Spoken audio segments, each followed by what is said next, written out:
Hi. ദൃശ്യം 3 കണ്ടു. കിടിലം പടം കിണ്ണം കാച്ചി പടം. അപ്പൊ ദൃശ്യം 3 റിവ്യൂലിട്ട് വരുന്ന മുമ്പേ നമ്മളെല്ലാം പ്രിയപ്പെട്ട കംപ്ലീറ്റ് ആക്ടർ ലാലേട്ടൻ ബർത്ത്ഡേ ആണ്. ഇന്ന് മെയ് 21 ലാലേട്ടൻ ബർത്ത്ഡേ ആണ്. ഹാപ്പി ബർത്ത്ഡേ ലാലേട്ട. എല്ലാവിധ ജന്മദിന ആശംസകളും നേരുന്നു. Happy birthday. അപ്പൊ ദൃശ്യം 3 വരാം. ദൃശ്യം 3 സ്ക്രിപ്റ്റ് റൈറ്റ് ഒക്കെ അറിയാലോ. അത് ജോസഫനാണ് അതിന്റെ റൈറ്ററും സംവിധാനവും. പിന്നെ ആനന്ദ് പ്രൊഡ്യൂസ് ചെയ്യുന്ന ലാലേട്ടൻ, മീന, ആശചാരത്തെ, സിദ്ദിഖ്, അങ്ങനെ ഒരുതിര ആർട്ടിസ്റ്റ് ഉണ്ട്. അൻസിബ, കുറെ എല്ലാവർക്കും അറിയുന്ന കാര്യം. ആർട്ടിസ്റ്റ് അറിയുന്നിടത്ത് പറയേണ്ട കാര്യമില്ല. എല്ലാവർക്കും പരിചയമായ കഥാപാത്രമാണ്. അതുകൊണ്ട് പറയേണ്ട കാര്യമില്ല. അപ്പൊ ദൃശ്യം 3 വരുവാണെങ്കിൽ കീടുപടം. ക്ലൈമാക്സിലൊക്കെ പോളി ക്ലൈമാക്സ്, കിടിലെ മേക്കിങ്, കിടിലെ എഡിറ്റിങ്, നല്ല BGM, ലാലേട്ടനൊക്കെ പൊളി അഭിനയം, മീനയാണെന്നും പൊളി അഭിനയം, എല്ലാരും കിട്ടു അഭിനയം. അഭിനയത്തിനായിരുന്നു എല്ലാരും പൊളി അഭിനയം.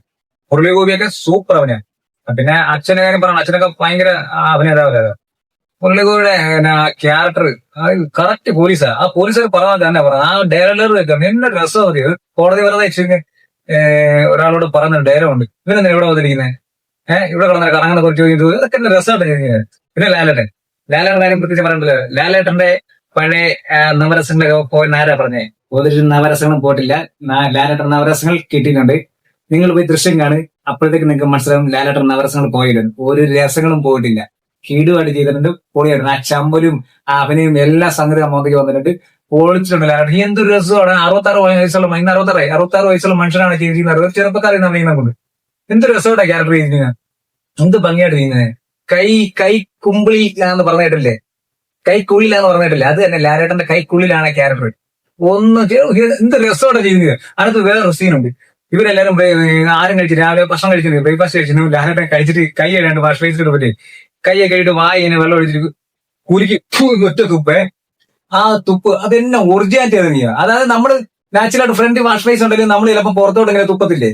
ആ ഒരു ഓട്ടോമാറ്റിക് നമ്മൾ വേറെ മൈൻഡിൽ ഇരിക്കുമ്പോഴായിരിക്കും നമ്മൾ വാഷ് ബേസ് പുറത്തോട്ട് തുപ്പുന്നത്. ചിലപ്പോൾ ആരെല്ലാം അടുത്തിരിക്കുന്ന മടിയിലോട്ടായിരിക്കും, അല്ലെങ്കിൽ പാത്രത്തിലോട്ടായിരിക്കും, ചിലപ്പം ചോറിന് പുറമെ എങ്ങോട്ട് തുപ്പ് നമുക്ക് അറിയാൻ പറ്റത്തില്ല. ഇപ്പൊ ലാലേട്ടൻ ആ സമയത്ത് ഒരു മൈൻഡ് വേറെ ആണ്. അതുകൊണ്ട് വാഷ് ബേസ് തുപ്പ ഇങ്ങോട്ട് തുപ്പാണ്. ആ തുപ്പ് എന്നെ ഒറിജിനാലിറ്റി അറിയോ?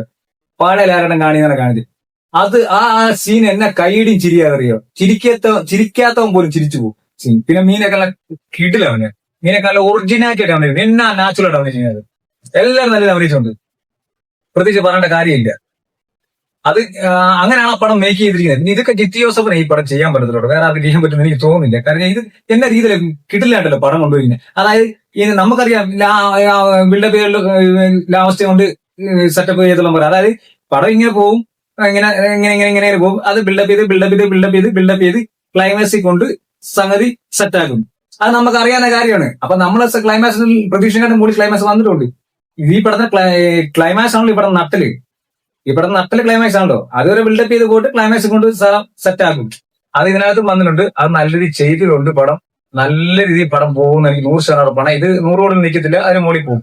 നല്ലോണം ഫാമിലി ഇടിച്ചേരും. ഇത് ഫാമിലിക്ക് അറിയാവുന്ന പടമാണല്ലോ.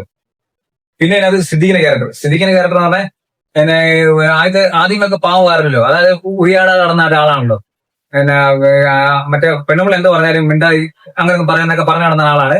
ഇതിനകത്ത് വന്നപ്പോ ഒരു ദുഷ്ടരായി വേറെ സ്വഭാവത്തിലേക്ക്. പക്ഷേ സ്പോയിലർ ആണെന്ന് ഞാൻ പറയുന്നില്ല. വേറെ സ്വഭാവത്തിലേക്ക്, അതായത് മിണ്ടാപ്പൂച്ച കരാടക്ക് കേട്ടിട്ടില്ലേ? അതാണ് സംഭവം. പിന്നെ ആശാചാരത്ത് പുള്ളിക്കാരന്റെ വൈഫ് റിട്ടയർഡ് IG ആണല്ലോ. പുള്ളിക്കാരത്തി ഇതിനകത്ത് വീൽ ചെയർ ഇരിപ്പാ.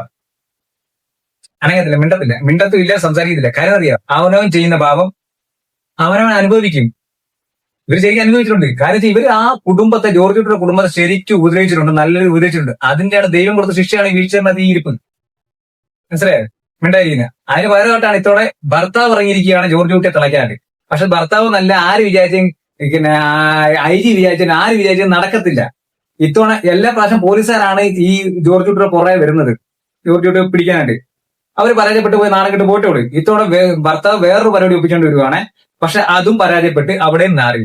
അതിനകത്ത് പോലീസുകാർ ഒരു ഇൻവോൾവ്മെന്റ് ഉണ്ട്. പക്ഷെ ആ പോലീസുകാർ വീണ്ടും നാറി. ഈ ആശയത്തിന്റെ ക്യാരക്ടർ ചെയ്യുന്ന സിദ്ദിഖിന്റെ ക്യാരക്ടറും നാറി. അതിനകത്ത് വന്നൊരു ഉടായ്പ കേസ് അവനും നാറി, എല്ലാം നാറി. ഇത്തവണയും ജോർജ് കുട്ടി പിടി കൊടുത്തില്ല. ജോർജ് കുട്ടിയുടെ മുന്നിൽ വീണ്ടും ഇവര് കൈകൂപ്പി നിൽക്കേണ്ട വന്നു. ജോർജ് കുട്ടി എന്നാ പറഞ്ഞിരിക്കുന്നത്? എന്റെ കുടുംബത്തെ തൊട്ടാ ഞാൻ നോക്കി നിൽക്കില്ല, കുടുംബത്തിന് വേണ്ടി എന്തും ചെയ്യുമെന്നാണ് ജോർജ് കുട്ടി പറയുന്നത്. അപ്പൊ ജോർജ് കുട്ടിയുടെ കുടുംബത്തെ ഉപദ്രവിക്കാൻ നോക്കുന്നവരെ ജോർജ് കുട്ടി വെറുതെ വിടത്തില്ല മോനെ. ഇതിനകത്തും ജോർജ് കുട്ടിയുടെ കുടുംബത്തെ ഉപദ്രവിക്കാൻ നോക്കിയാനെ ജോർജ് കുട്ടി വെറുതെ വിട്ടില്ല. മനസ്സിലായോ? ഇതിനകത്ത് സിദ്ദിഖിന്റെ ക്യാരക്ടറിനോട് ജോർജ് കുട്ടി പറഞ്ഞ ഡയലോണ്ട്, ലാലേട്ടന്റെ ഡയലോണ്ട്. അതായത് ഇനി എന്റെ കുടുംബത്തിൽ കയറി കളിച്ചു കഴിഞ്ഞാൽ ഇനി ഞാൻ നോക്കിക്കത്തില്ല, ഞങ്ങൾ കൊന്നുകളയുന്നു. സിദ്ദിഖിനോട് ഡയലോണ്ട്. ആ ഡയലോഗ് എന്നെ കൈഡിയായിരുന്നു ഒരിക്കലും. ഞാനൊക്കെ നിന്ന് എഴുന്നേറ്റ് കൈഡിയായിരുന്നു. ആ ഡയലോഗ് പറഞ്ഞിട്ട് ലാലേട്ടനെ പോക്കുക, ബീജിയം എല്ലാം കൂടെ പൊളിയായിരുന്നു. പിന്നെ ഒരു മമ്മൂക്ക ഫാനായ ഞാൻ ലാലേട്ടനോട് ഇന്നത്തെ എത്ര പ്രാവശ്യം കൈ അടിച്ചറിയോ? കൈ അടിച്ച് പോവും. കാര്യം അമ്മാര് സീനൊക്കെയാ വന്നിരുന്നത്. ഇതിനകത്ത് മാസമൊന്നും ഇല്ലെങ്കിലും പക്ഷെ കൈ അടിക്കാനുള്ള സീനുണ്ട്. അതാണ് നമുക്ക് മാസമായിട്ട് തോന്നുന്നത്. അതുകൊണ്ട് നമ്മൾ കൈ അടിക്കുന്നത്. ഞാനൊരു പടം കണ്ടു കഴിഞ്ഞാൽ അവിടെ മമ്മൂക്ക ഫാനാണെന്ന് പറഞ്ഞ് ഞാൻ ലാലേട്ട പടം കണ്ടാലോ വേറെ ആരുടെ പടം കണ്ടാലോ അതിനകത്ത് മാസം മുതൽ എനിക്ക് കൈ അടിക്കുന്ന സീൻ വന്നാൽ ഞാൻ കൈ അടിക്കും. അത് മമ്മൂക്ക ഫാനാന്ന് പറഞ്ഞാൽ ഞാൻ ഇങ്ങനെ കൈ ഇങ്ങനെ പിടിച്ചു വെച്ചോണ്ടിരിക്കത്തില്ല, മസിൽ പിടിച്ചിരിക്കത്തില്ല. ഞാൻ കൈ അടിക്കുന്നതാണ് കൈ അടിക്കും. ലാലേട്ടനോട് ഒത്തിരി സിനിമ കൈ അടിച്ചിട്ടുണ്ട്, അടിക്കേണ്ട കൈ അടിച്ചിട്ടുണ്ട്. അപ്പൊ ഇതിനകത്ത് കൈ അടിക്കുന്ന സീൻ വന്ന് അടിച്ചു. മാസം ഉണ്ടായിട്ടൊന്നുമില്ല. മാസം നമ്മൾ ഉദ്ദേശിച്ച ഒരു ആക്ഷൻ പരിപാടികളോ, ഇത് അങ്ങനൊന്നുമില്ല. അത് കണക്ക് തന്നെ ബിൽഡപ്പ് ചെയ്തിരിക്കുന്ന ഒരു മാസം തന്നെ ഇതിനകത്ത് വന്നിരിക്കുന്നത്. ആ മാസം കണ്ട് ആരെ കൈ അടിക്കാതെ? ഏത് ഫാൻസ് ആണെങ്കിൽ ഇന്ന് കൈ അടിച്ചു. ആ കൂട്ടത്തിൽ ഞാനും കൈ അടിച്ച്, പല പ്രാവശ്യം കൈ അടിച്ച്. നമുക്കൊന്നും ഇരുന്നിട്ടും ഇരിപ്പുറയ്ക്കുന്നില്ല. അങ്ങനെയാണ് പടം പോകുന്നത്. ആ ബിൽഡപ്പ് പോണേ ക്ലൈമാക്സിലേക്ക് വരുന്നത്. എന്തായാലും ഇത്തവണയും ആശാചാരത്തിനെ സിദ്ദിഖിന്റെ പോലീസുകാരെ പിന്നെ വന്നാടാണ് 4ാം ക്ലാസ് പഠിച്ചവൻ ഇത്ര ബുദ്ധിയ കഴിവെന്ന് പറഞ്ഞു. സിദ്ദിഖിന്റെ ഒരു ക്യാരക്ടർ ഇതിനകത്ത് പറയുന്നുണ്ട്. സിദ്ദിഖിന്റെ ക്യാരക്ടർ പറയുന്നുണ്ട്, ഇത് ഭാഗ്യം കൊണ്ടാണ്, അല്ലെ ബുദ്ധി കൊണ്ടൊന്നുമില്ല. പിന്നെ അവന് സമയം കിട്ടിയിട്ടുണ്ടെന്ന് പറയും. സമയം കിട്ടിയാലും ഭാഗ്യം കൊണ്ടാലും ഈ നമ്മുടെ ജോർജ് കുട്ടിയുടെ കുടുംബത്തെ ഇനി ആരും ഉപദ്രവിക്കാൻ നോക്കിയാൽ നടക്കില്ല. കാരണം ഞാൻ ഇനി നോക്കുന്നവന്റെ കാര്യം കട്ടപ്പോവാ. ഇന്ന് ഒരുത്തും നോക്കാൻ വന്നതിന്റെയാണ് പുള്ളിക്കാരൻ ഇപ്പൊ അനുഭവിച്ചുകൊണ്ടിരിക്കുന്നത്. അതുകൊണ്ട് ആ പോലീസുകാർ വിചാരിച്ച് നടക്കാത്തതാണ് വേറെ ആളെ കൊണ്ട് ഒന്നും പറ്റത്തില്ല. ഇന്ന് പോലീസുകാർ വഴി അല്ലാതെ വേറെ ഉടായ്പ കാണിക്കാൻ നോക്കി അവൻ നാണ്ട് തല്ലി പഞ്ഞിക്കിട്ട് ഒരു മൂടി കിട്ടിയിട്ടുണ്ട്. അപ്പൊ ജോർജ് കുട്ടിയുടെ കുടുംബത്തെ തൊടുന്നവന്റെ തല കാണത്തില്ല. അതാണ് ജോർജ് കുട്ടി.